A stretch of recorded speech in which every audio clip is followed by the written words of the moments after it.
I'm Wanda. Standing here in the ruins of what was once a grand graduation party, I watch as my mother and brother are led away in handcuffs. The wail of sirens still echoes in my ears, and the room is filled with a tense silence. It's hard to believe that just a few hours ago, this place was filled with laughter and celebration, and now it's a scene of chaos and humiliation. My mind drifts back to the beginning, to a time when I was constantly belittled and overlooked.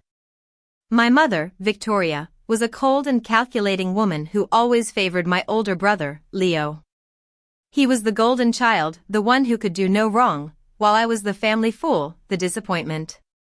Victoria was a social climber, always desperate to impress her wealthy friends. She spent a fortune on Leo's education, sending him to the most prestigious schools and showering him with gifts. Meanwhile, I was left to fend for myself, struggling to make ends meet and trying to find my own path in life. On the day of Leo's graduation party, Victoria spared no expense.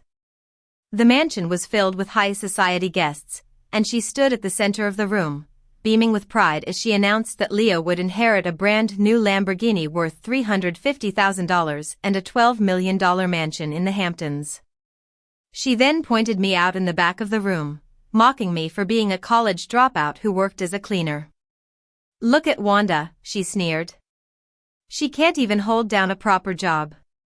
Maybe she can learn a thing or two from her brother today." The guests laughed, and Leo looked at me with a smug smile, as if to say, "You'll never amount to anything."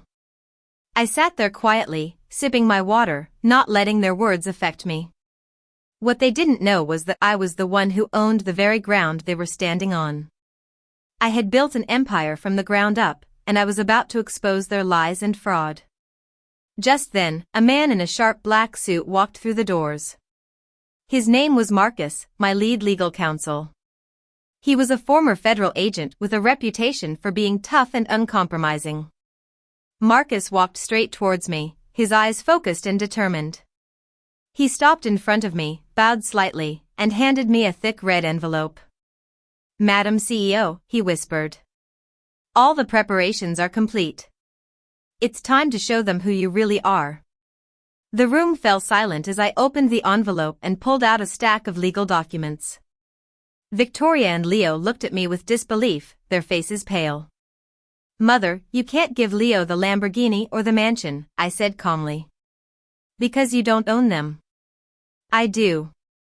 Victoria let out a scoff. "Don't be ridiculous, Wanda. You're just a college dropout. How could you possibly own all of this?" I held up the documents for everyone to see. "These are the financial records that prove it. The Lamborghini is leased, and the lease is in Leo's wife, Ava's, name. And this mansion? You've been renting it all along under a rent-to-own agreement, but you defaulted on the payments 6 months ago." Leo laughed nervously. "This is a lie. You're just trying to ruin my party." I turned to Marcus, and he tapped his tablet. A large screen on the wall lit up, showing the lease agreement and the payment history. The guests gasped as they saw the evidence. "Leo, you maxed out your credit cards and had no way to lease this car on your own.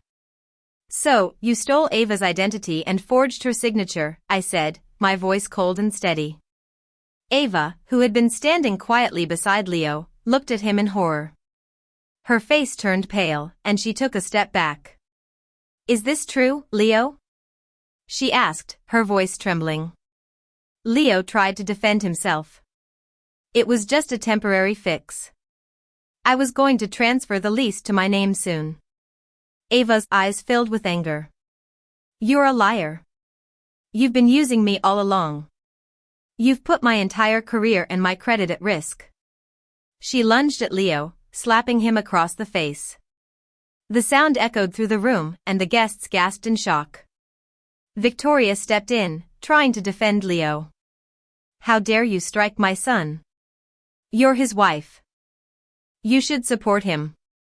Ava turned to Victoria, her eyes blazing. "I won't support a thief. And as for this house, you don't even have the right to be here.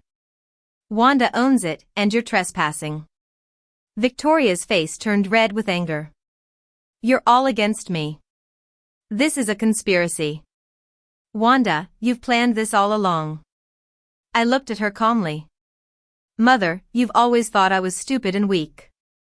But you were the fool. You stole my inheritance when I was 18, leaving me broke and alone. You thought I would never be able to fight back, but you were wrong. I told the guests how, on my 18th birthday, Victoria had forged my signature and transferred the $250,000 trust fund my father had left me directly into Leo's account.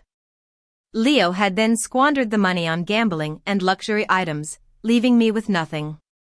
The guests were shocked. Whispers spread through the room, and some of them looked at Victoria and Leo with disgust. Leo, desperate to save face, grabbed his Harvard diploma case and waved it in the air. I'm a Harvard graduate. That means I'm better than all of you. Wanda, you'll never be able to compete with me. I smiled coldly. Leo, that diploma is a sham. You were expelled from Harvard 3 weeks ago for embezzling $2 million from the university's investment fund. Marcus pulled out another stack of documents and projected them on the screen. The evidence was clear. Leo's face turned white, and he stumbled backward. Ava, realizing the full extent of Leo's crimes, decided to take action. She announced that she was filing for divorce and would testify against Leo in federal court.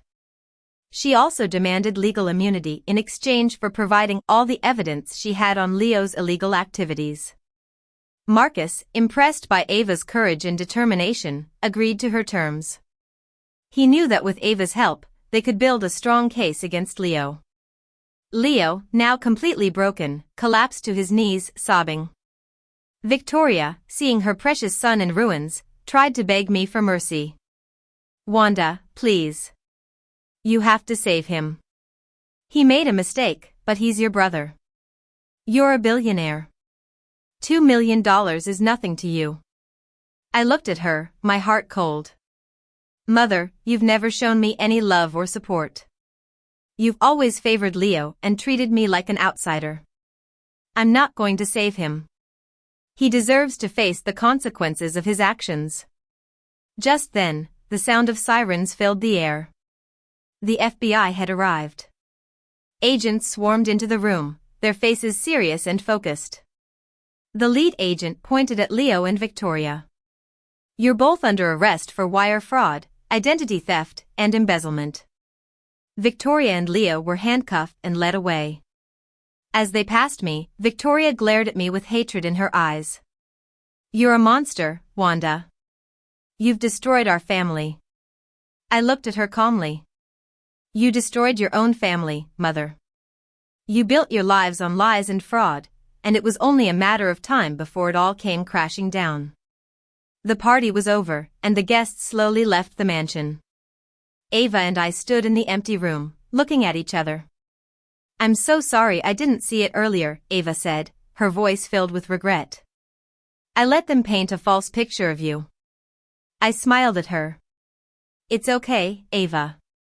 We're both survivors. And now, we're going to build a new future together. I offered Ava a job at my company, and she accepted. She became my vice president of commercial real estate, and together, we've been making great strides in the industry. A year has passed since that fateful day. Leo is serving a 10-year sentence in federal prison, and Victoria has lost everything. She now lives in a small, run-down apartment, alone and forgotten. I, on the other hand, have found peace and happiness. I wake up every morning in my beautiful penthouse, overlooking the city skyline. I have a team of loyal and talented people around me, and I'm proud of the empire I've built. I've learned that true family is not about blood. It's about mutual respect, support, and love. I've chosen my family, and I'm surrounded by people who value me for who I am. So, if you've ever had to deal with toxic family members, remember that you have the power to take back control of your life. Don't let their words or actions define you. Build your own empire, and show them that you're stronger than they think.